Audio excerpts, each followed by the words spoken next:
चलिए फटाफट करते हैं अपन इंडियस 21 कंप्लीट अपना। इंडियस 21 छोटा सा इंडियस है पर कंसेप्ट ज़्यादा है थोड़े इसमें।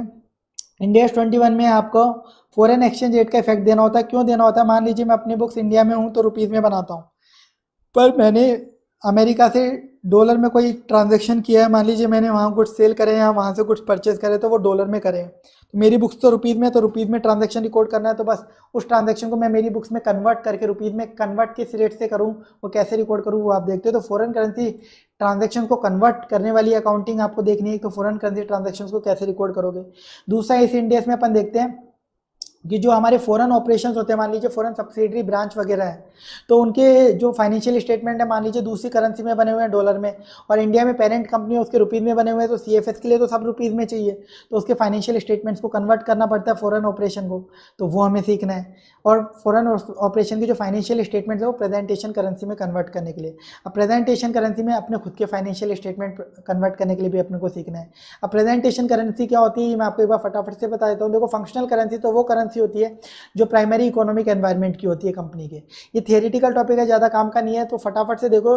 इसके लिए आपको कुछ इंडिकेटर देखने होते हैं। कंपनी मैक्सिमम सेल कौन सी करेंसी से इन्फ्लुएंस होकर कर रही है, कंपनी के जो गुड्स और सर्विसेज की जो कॉस्ट है वो कौन सी करेंसी से इन्फ्लुएंस हो रही है, वो करेंसी आपकी हो जाएगी फंक्शनल करेंसी। अगर ये यहाँ से पता नहीं चल रहा तो आप देख लो कंपनी कौन सी करेंसी में फंड रेज करती है, कौन सी करेंसी के फंड जो आते हैं उसके अंदर बैंक के अंदर रखती है। तो अगर ये पता चल गया तो वही आपकी फंक्शनल करेंसी एग्जाम में गिवन होगी, दिमाग लगाना नहीं है। बाकी सारी करेंसी आपके लिए फॉरेन करेंसी, उनको आपको कन्वर्ट करना पड़ता है फंक्शनल में रिकॉर्ड करने के लिए। प्रेजेंटेशन करेंसी क्या होती है? मान लीजिए मैं इंडिया की कंपनी हूँ, पर मेरे को इंडिया में एमसीए में तो अपने फाइनेंशियल स्टेटमेंट सबमिट करने ही होते हैं आरओसी के पास। इसके अलावा मेरे ऑपरेशंस यूके में भी चलते हैं, और यूके में ऑपरेशन चलते हैं तो यूके की जो रेगुलेटरी अथॉरिटी है कंपनीज की, वो मुझे बोलती है कि आप अपने फाइनेंशियल स्टेटमेंट्स हमारे पास भी सबमिट करो पाउंड के अंदर।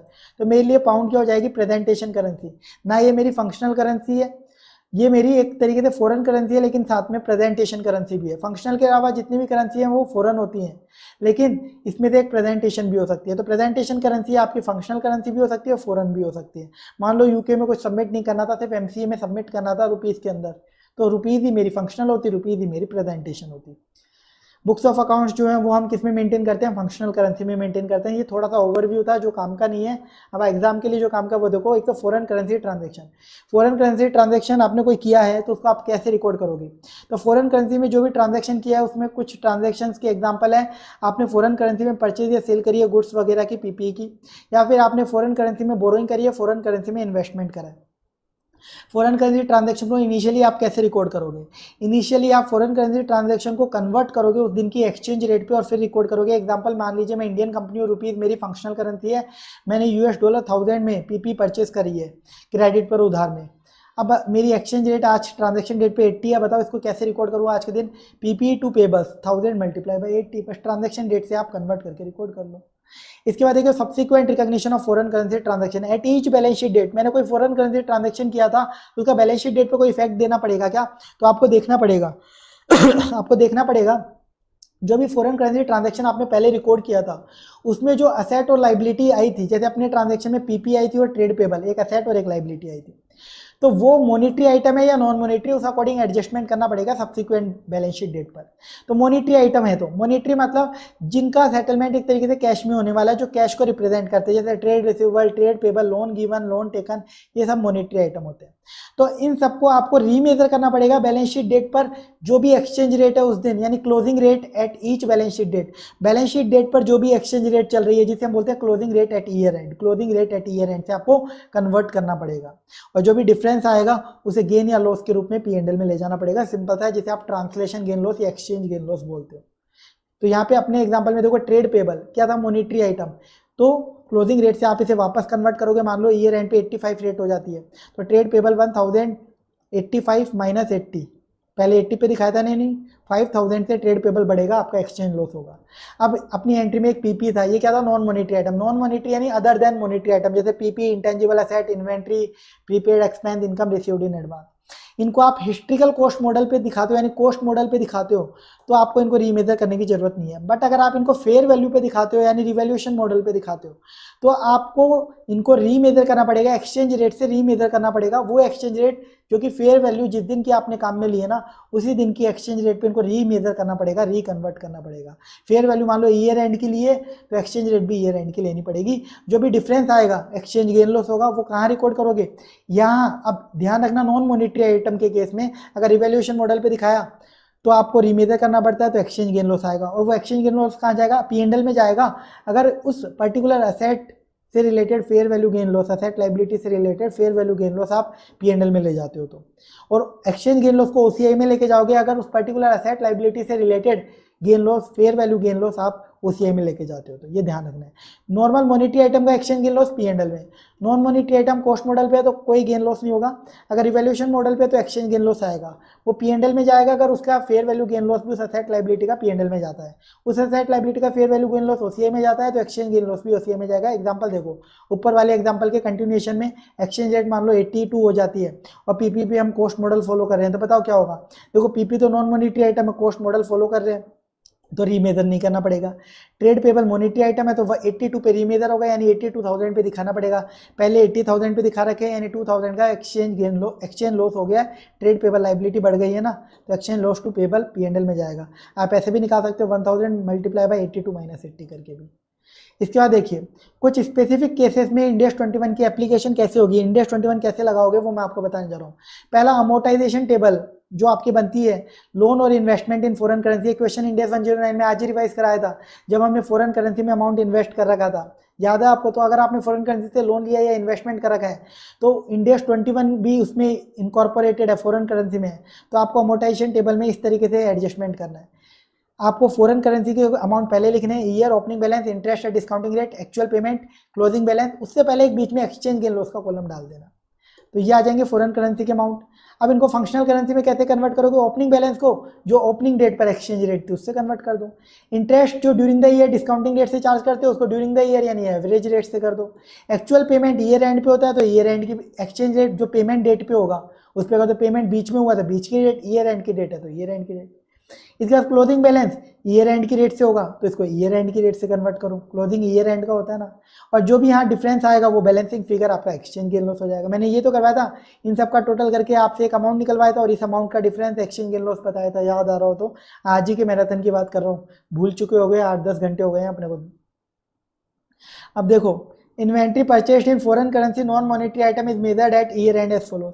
आपने इन्वेंट्री नॉन मॉनेटरी आपकी इन्वेंट्री नॉन मॉनेटरी आइटम है, इसको अगर आपने फॉरेन करेंसी में परचेस किया हुआ है, ठीक है, मैंने अमेरिका से इन्वेंट्री डॉलर में परचेस करी है $1000 की। अब इसको कैसे मेजर करोगे, तो इसके लिए देखो इन्वेंट्री के लिए स्पेसिफिक केस है, आपको ध्यान रखना है। इन्वेंट्री की जो कॉस्ट है वो फॉरेन करेंसी में होगी, तो जिस दिन आपने वो इन्वेंट्री खरीदी थी उस दिन जो एक्सचेंज रेट थी उससे कन्वर्ट कर लेना कॉस्ट को। तो लेकिन इन्वेंट्री के लिए इंडेक्स 2 भी लगता है, वो बोलता है कॉस्ट और NRV which ever is lower पे दिखाओ।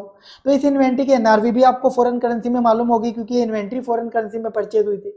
तो इस इन्वेंट्री की जो एनआरवी फॉरेन करेंसी में है उसको आप कन्वर्ट करोगे इंडियन करेंसी में कौन से दिन की एक्सचेंज रेट से, जिस दिन आपने एनआरवी डिटरमाइन करी है, यानी जनरली ईयर एंड की रेट से। मतलब कॉस्ट कब की होती है, परचेज डेट की, तो परचेज डेट की होती है इसलिए परचेज डेट की एक्सचेंज रेट से कन्वर्ट करो। एनआरवी कब की होती है, ईयर एंड की, तो ईयर एंड की एक्सचेंज रेट से कन्वर्ट करो। और फिर जो रुपीज में अमाउंट आएगा, फंक्शनल करेंसी में अमाउंट आएगा कॉस्ट और एनआरवी का, उसका लोअर करके इन्वेंट्री को रिकॉर्ड कर लो। इसके बाद देखिए ऐसी एसेट जिन पे इम्पेयरमेंट लॉस लग रहा है और वो एसेट आपने फॉरेन करेंसी में परचेस करी थी, तो इस केस में आप कैसे बुक करोगे इंडेक्स 21 का एक्सचेंज गेन लॉस। तो देखो असेट का कैरिंग अमाउंट फॉरेन करेंसी में होगा और रिकवरेबल अमाउंट भी फॉरेन करेंसी में होगा। इंडेक्स 36 इंपेयरमेंट वाला बोलता है कैरिंग अमाउंट और recoverable amount which ever is less पे दिखानी है, तो पहले इनको आपको रुपीज़ में कन्वर्ट करना पड़ेगा। तो इस असेट का जो कैरिंग अमाउंट है उसको रुपीज़ में कैसे कन्वर्ट करोगे, जब असेट परचेस करी थी, जब का ये अमाउंट है परचेस करी थी। और रिकवरेबल अमाउंट क्या होता है, आप एक पर्टिकुलर डेट को डिटरमाइन करते हो जनरली ईयर एंड पे, तो ईयर एंड की क्लोजिंग रेट ले लो, तो उस पर आप कन्वर्ट कर दो, तो इससे क्या आ जाएगा, रुपीज़ में आ जाएंगे दोनों अमाउंट। फिर आप विच एवर इज लोअर कर देना, उस पर असेट दिखा दोगे और डिफरेंस जो भी होगा वो आपका इम्पेयरमेंट लॉस हो जाएगा। ठीक है,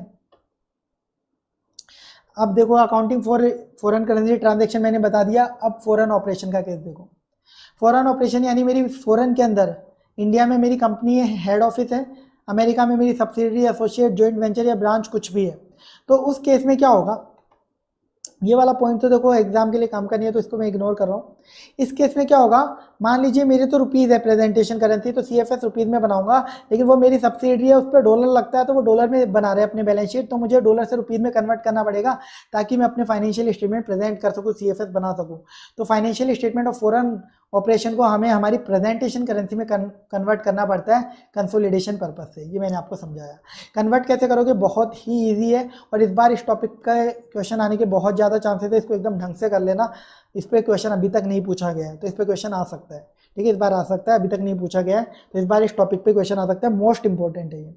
असेट और लाइबिलिटीज जो भी होंगी फॉरेन ऑपरेशन की, उनको आपको ईयर एंड की जो भी क्लोजिंग रेट है, बैलेंस शीट डेट की जो भी एक्सचेंज रेट है, उससे कन्वर्ट कर लेना है।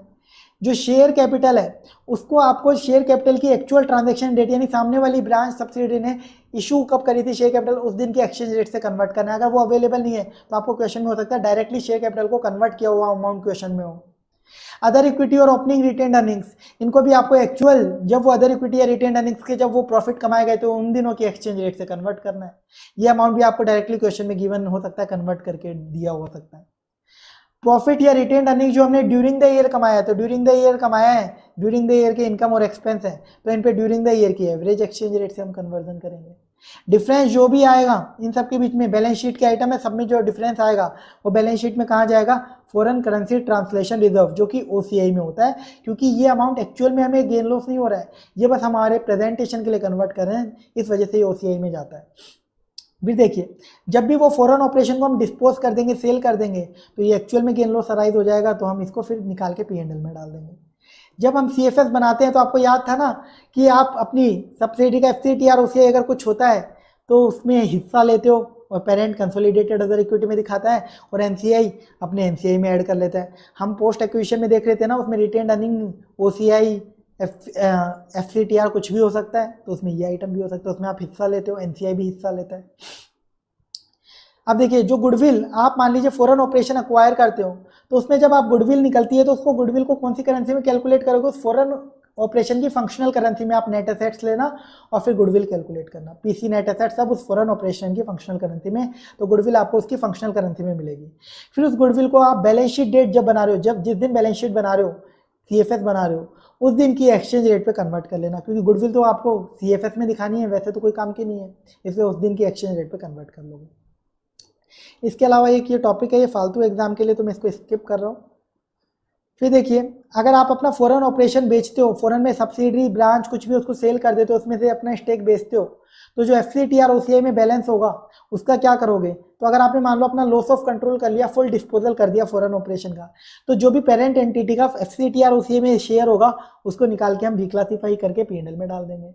और अगर मान लो मैंने फॉरेन ऑपरेशन को पार्शियली डिस्पोज किया है, केवल नो लॉस ऑफ कंट्रोल हुआ है, 80 में से मान लो मैंने 25% ही सेल किया, कंट्रोल तो अभी भी मेरे पास है, तो इस केस में मैं जो मेरा FCTR OCI का बैलेंस है ना, उसमें कुछ प्रपोर्शनल शेयर ही निकाल के P&L में डालूंगा, और P&L में नहीं डालूंगा, NCI में डालूंगा, क्योंकि मैंने कुछ शेयर स्टेक बेचा होगा तो उससे NCI बढ़ गया होगा। तो मैंने कितना स्टेक निकालूंगा, वो स्टेक निकालूंगा जितना परसेंट मैंने स्टेक बेचा है फॉरेन ऑपरेशन में, जितना परसेंटेज स्टेक बेचा है उतना परसेंटेज स्टेक मैं FCTR OCI से निकाल के NCI में डाल दूंगा। इसके बाद देखिए, ये टॉपिक पे कोई क्वेश्चन नहीं, ये काम का नहीं, बस कंप्लीट हो चुका है आपका IND AS 21, पूरा रिवाइज करवा दिया है। इसके इंपॉर्टेंट क्वेश्चन देख लेते हैं हम।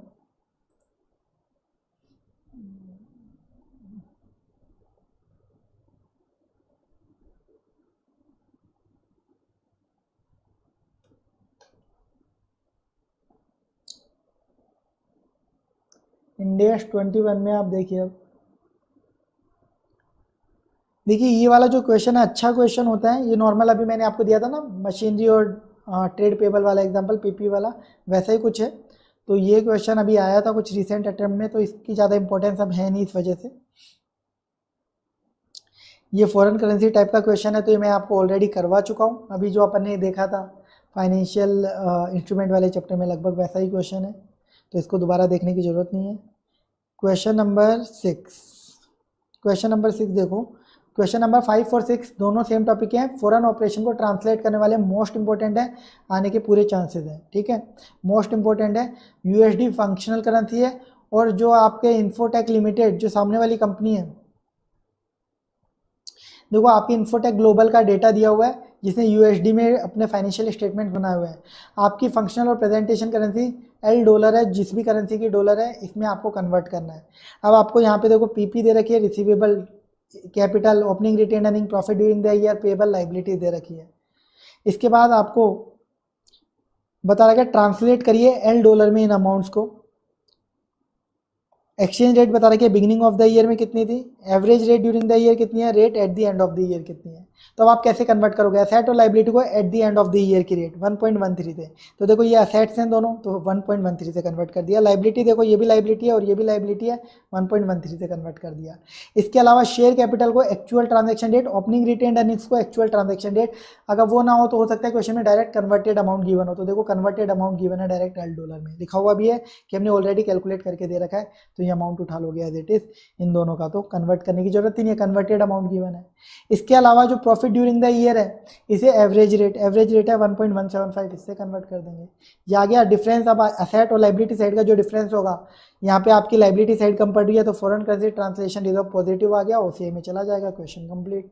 इतना सिंपल होता है। ऐसे ये वाला क्वेश्चन है, सेम यही क्वेश्चन है, इसमें भी आपको ऐसे ही करना है। इसमें ज़्यादा एसेट और लाइबिलिटी की इन्फॉर्मेशन दे रखी है, ठीक है, तो ये आप कर लीजिएगा। तो ये मोस्ट इंपॉर्टेंट क्वेश्चन था, 5 या 6 कोई सा भी आप कर सकते हो।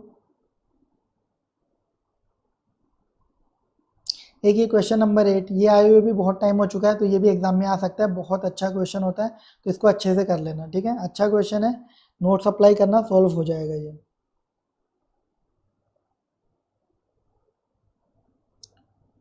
ठीक है, बस यही इंपॉर्टेंट क्वेश्चन है इसके अंदर, 2 ही इंपॉर्टेंट क्वेश्चन बताए हैं मैंने आपको, यही आपको अच्छे से कर लेने हैं।